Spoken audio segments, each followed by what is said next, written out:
Hello, AKE artists. This week we're going to be working on something called bleeding tissue paper backgrounds for a variety of different projects for each grade level. I'm going to have each one of you working on one of the trays I have, either ones that look like this or some other ones that we used last week.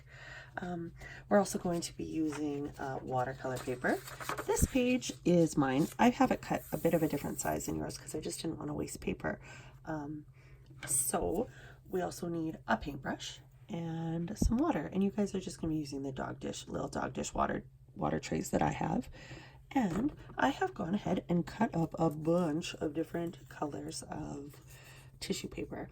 So this isn't your average tissue paper. This is something called bleeding tissue paper, which means that when you put water on it, the color from the tissue paper will transfer to the watercolor paper, and then we'll leave it on there to dry. It'll dry and we'll brush the paper off and it'll transfer the color to the paper, and then we'll use it for our projects next week. So let me show you my process.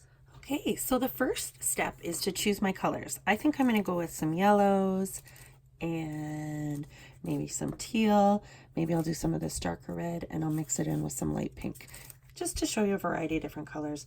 I have a bunch more that I'll have cut up for you when it's your time to create. Okay, so my first step is to get some water on my paintbrush and I'm going to paint it onto the page. Now I'm not going to get a ton of water. I just want enough to make my page kind of damp. Once I do that, I am going to take my tissue paper and lay it on my page.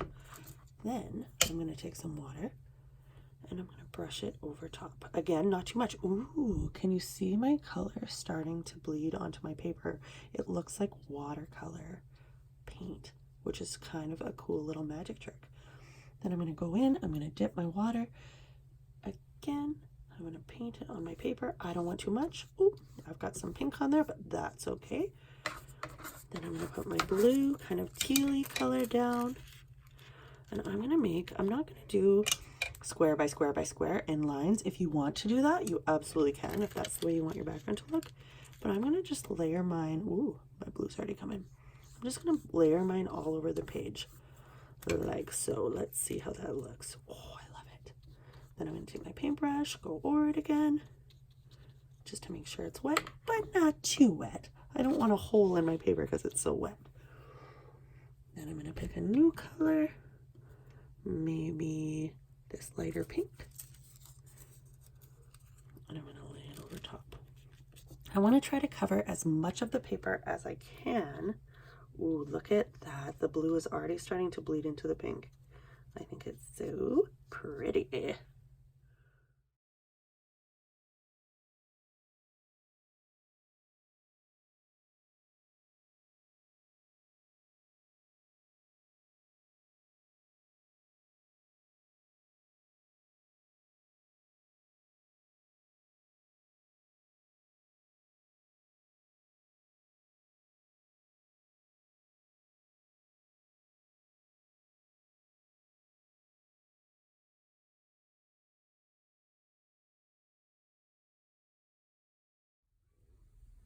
Okay, good morning. So I left my paper to dry overnight and I'm about to reveal if the color transferred. Let's take a peek.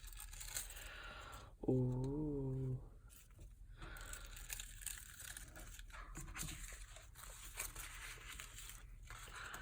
Let me just carefully take off. Oh, you guys, it's so pretty. It's like tie-dye paper.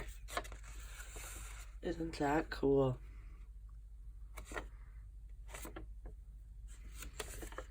We're going to use these for our backgrounds. I love them.